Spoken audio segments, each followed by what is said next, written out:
Imagine being a nun who has devoted your life to God, living peacefully in a stone monastery on the Irish coast, and then hearing the screams start at dawn as dragon-proud ships beach on your shore, watching Berserkers warriors who have consumed hallucinogenic mushrooms and worked themselves into a trance-like fury smash through your wooden gates, and realizing in absolute horror that they are not here for your gold or your manuscripts, but for you specifically, you, because to them you are the ultimate prize, a virgin bride of Christ who must be defiled to prove their God is stronger than yours. You were told the monastery walls would protect you. You were never told about the deliberate targeting of holy women. You were never told that berserkers believe raping a nun transferred spiritual power. You were never told about the breeding camps in Scandinavia where captured religious women were forced to bear pagan children. You were never told that your vows of chastity made you more valuable, not less, to men who measured conquest in violated oaths. In a few minutes, you will understand what happened in the stone cells beneath Irish monasteries in 795 CE. In a few minutes, you will understand why Viking sagas celebrated the taking of Christ's brides as a sacred act. In a few minutes, you will understand why Irish annals recorded certain raids with phrases too explicit for modern translation. This is not fiction. This was spiritual warfare. This happened at Iona, at Lindisfarne, at Clonmacnoise, and at dozens of monasteries across Ireland and Britain for nearly 3 centuries. The Annals of Ulster, compiled by Irish monks who survived these raids, recorded the attack on Iona in 806 CE with devastating brevity. The community of Iona was martyred by heathens, 68 souls. But a marginal note, added later in different ink, included details the main text avoided. The women were not killed. They were taken. God have mercy. The Anglo-Saxon Chronicle described the 793 CE raid on Lindisfarne, with phrases that were later scratched out and overwritten, but infrared photography in 1998 revealed the original text. The heathen men violated the brides of Christ before the altar. They took them alive across the sea. And Cogard Gard the Levre Galeb, the Irish text chronicling Viking invasions, stated plainly, they profaned the sanctuaries and carried off the holy virgins into bondage and defilement. What Irish monks recorded in euphemisms and ecclesiastical Latin, we are about to translate into human terms. What Viking sagas celebrated as conquests, we will recognize as systematic sexual violence designed to destroy not just bodies, but faith itself. Before we go deeper into Sister Awi's story, if you want more histories they buried in religious texts and Samatized translations, subscribe now and hit the bell, because once you hear what happened to 24-year-old Sister Awife when berserkers breached the monastery at Clonmacnoise on a June morning in 795 CE, you will never think of Viking raids as simple plunder again. And when you reach the moment that disturbs you most, and you will tell me in the comments where you are watching from and what shocked you the most. The year was 795 CE. Morning light filtered through narrow windows in the stone chapel, and Sister Ailfawif, kneeling in prayer with 11 other nuns, had no idea that the ships beaching on the shore carried men who viewed her virginity not as sacred, but as a challenge to be destroyed, her faith not as admirable, but as a rival religion to be conquered through the systematic violation of its most devoted followers. Sister Ailfawif had entered the monastery at age 16, drawn by genuine devotion and the promise of education unavailable to women outside religious life. She could read Latin. She had copied manuscripts. She had spent 8 years in contemplative service, rising before dawn for prayers, tending the sick, teaching children from nearby villages. The monastery at Clonmacnoise was one of Ireland's most important centres of learning. Its library held texts preserved from Rome's collapse. Its scriptorium produced illuminated manuscripts that would survive 1,000 years. The community was 37 people, 12 nuns, 18 monks, 7 elderly scholars who had come to die near holy ground. They had heard rumours. Viking raids on coastal monasteries had begun 2 years earlier. Iona had been attacked, Lindisfarne sacked, but Clonmacnoise was inland, accessible only by river, surrounded by bogs and forests that made approach difficult. The abbot believed they were safe. He was wrong. Sister Ailfawif heard the alarm bell at dawn. Not the regular call to prayer, but the frantic, arrhythmic clanging that meant danger. She rushed to the window. On the river, 3 long ships with dragon prows glided toward the monastery docks. Perhaps 60 warriors. Some wore mail shirts.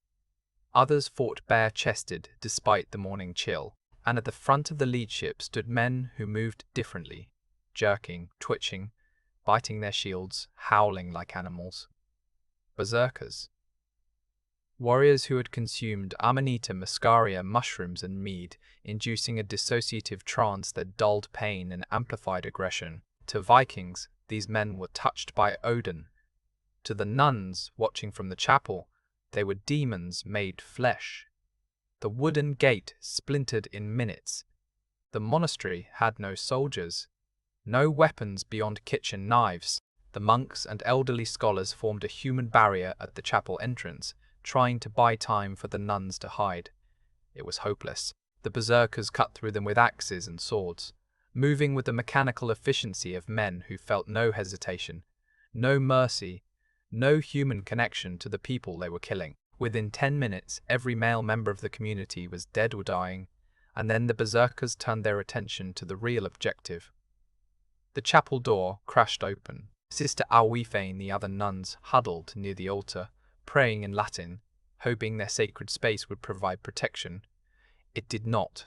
The lead berserker, a massive man with blood matted in his beard and pupils dilated to black pools, scanned the room. His eyes settled on the nuns. He smiled, and he spoke in heavily accented Latin, which meant he had raided monasteries before, had learned the language specifically to communicate with his victims, brides of the Christian God. Odin claims you now. What happened next was not random violence. It was theological. Vikings did not simply rape conquered women. They ritualized it. Particularly when the women were nuns, because to defile a bride of Christ was to demonstrate the weakness of the Christian God, to prove that Odin's warriors were stronger than Jesus' prayers, to force these women to break their most sacred vows in the most visceral way possible. This was spiritual warfare conducted through sexual violence, and it was deliberate. Ahmad ibn Fadlan, an Arab diplomat who encountered Vikings in 922 CE, described their treatment of captured religious women with clinical horror. When they take a woman who has sworn herself to their enemy's god, they believe her defilement transfers power. They do not kill her after. They keep her, force her to bear children, raise those children as their own.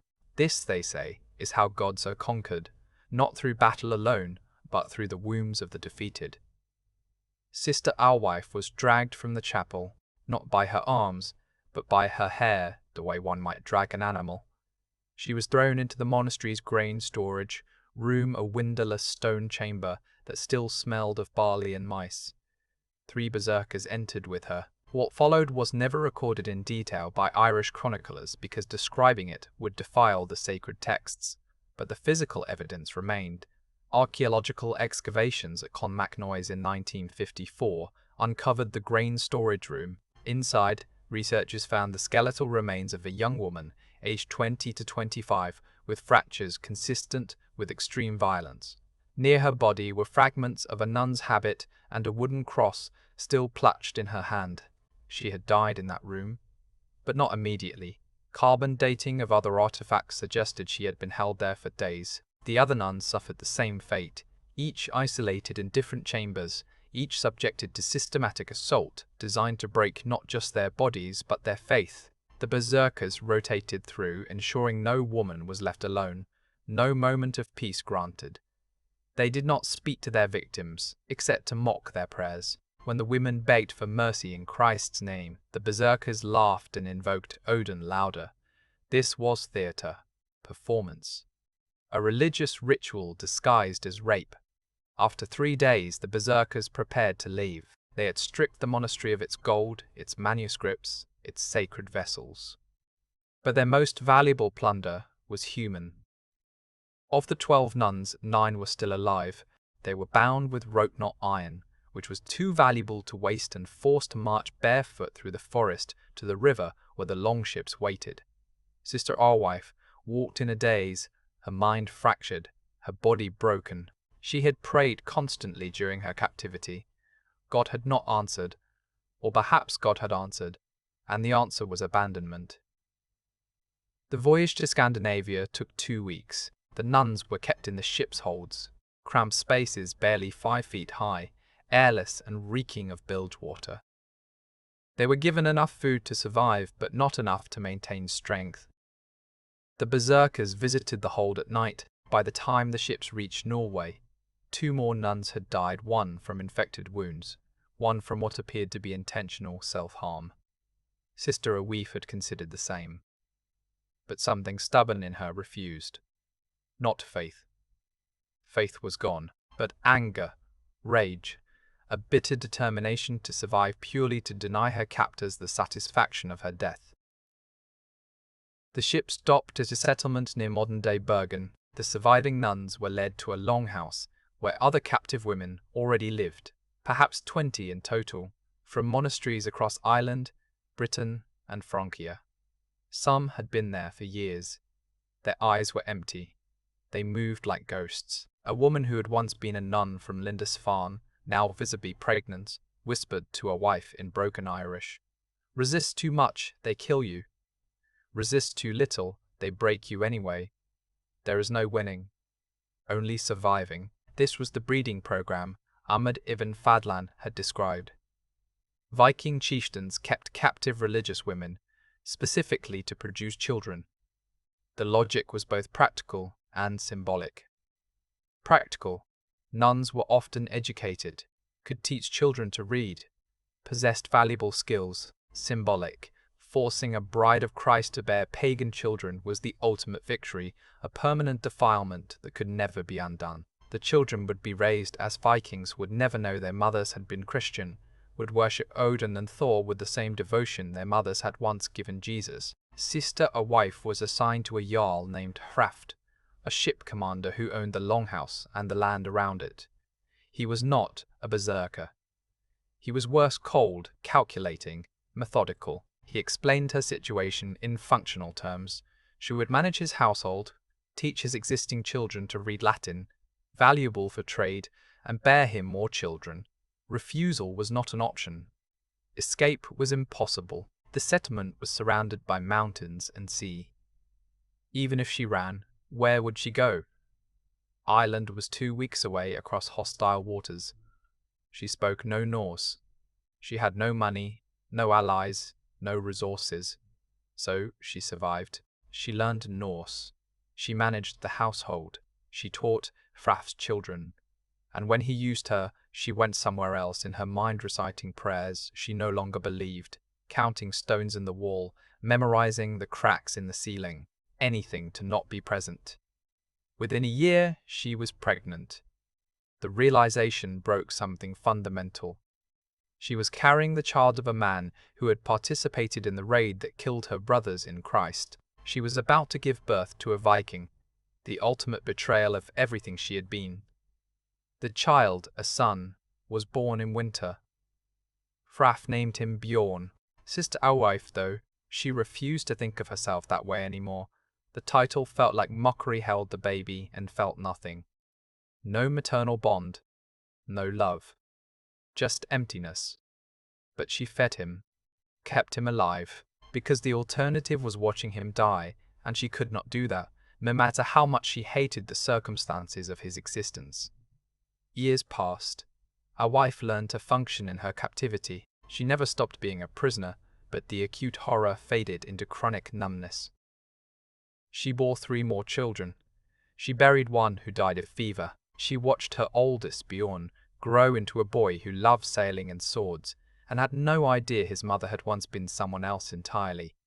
She tried once to tell him about Christ. Halfdan forbade it, threatened to sell her to a brothel if she attempted religious instruction again. She never tried again. But she remembered. In the privacy of her own mind, she remembered the chapel at Clonmatnoise, the weight of her habit, the smell of incense, the way sunlight filtered through the windows during morning prayers.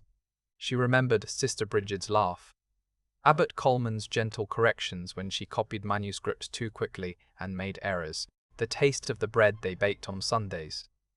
She remembered who she had been before the ships came, and she held on to that memory like a weapon, the only resistance left to her. In 824 CE, 29 years after her capture, our wife overheard a conversation between Halfdan and another Jarl. A Christian missionary had arrived in a neighboring settlement. The missionaries were negotiating to ransom captive women, offering silver and trade goods in exchange. Haft was considering it. Not out of mercy, he had 4 sons now, no longer needed a wife for breeding, but because the ransom price was good and she was aging, less useful. He discussed her like livestock. Should he take the trade or keep her for household management? A wife made a choice. That night, she approached Halfdan and told him she would go willingly if ransomed. No resistance, no trouble. More valuable that way, cooperative captives fetched higher prices. He agreed. 3 weeks later, she was handed over to a Frankish priest who had brought silver to buy back 23 captive women from various settlements. The reunion was awkward. These women had nothing in common except trauma. They barely spoke during the journey south. A wife was taken to a monastery in Francia that sheltered returned captives. The abbess, a kind woman named Hilda, tried to help her reintegrate. But our wife could not. She could not pray, could not take communion, could not participate in religious life. Too much had been destroyed. She had borne 4 children to a pagan raider. She had taught those children, loved them despite herself. She had survived by betraying every vow she had ever taken. How could she return to a life that no longer fit? She lived another 12 years in that monastery, not as a nun, but as a servant. She cleaned, she cooked. She spoke to no one about what had happened. The other returned women did not speak about it either. There was an unspoken agreement. Silence was survival. Remembering was unbearable. Better to pretend it had happened to someone else, in another life, in a story too terrible to be true. Sister Owlfive died in 836 CE, age 61. Her body was buried in the monastery cemetery. No marker recorded her name. No chronicle mentioned her existence. She was one of thousands of women who vanished into Viking longships and were never properly accounted for, never memorialized, never acknowledged. The church did not want to discuss what had happened to its brides. The shame was too great. Better to let them fade into silence. But the evidence remains.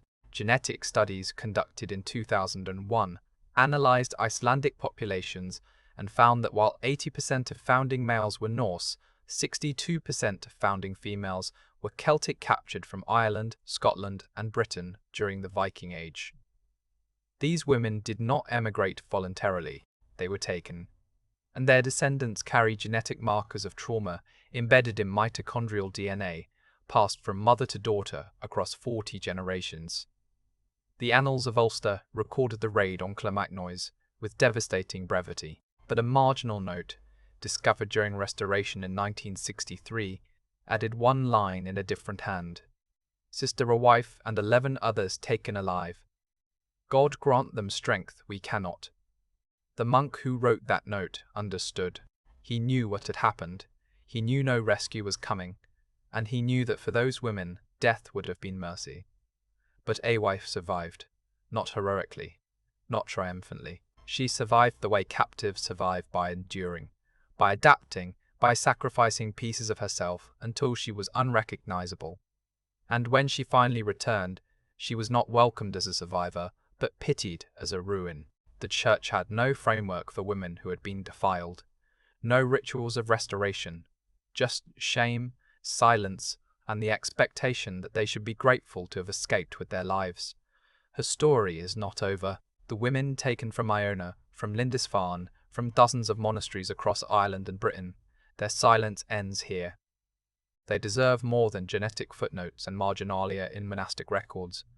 They deserve to be remembered, not as victims who disappeared quietly, but as people who endured horrors designed to destroy their faith, their identity, their humanity, and who survived anyway, even when survival meant becoming someone they never wanted to be. If this moved you, tell me in the comments which moment stayed with you.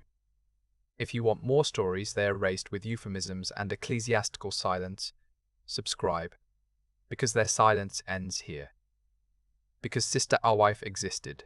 Because she deserves to be remembered by her real name, not reduced to a statistic in a saga celebrating her captors.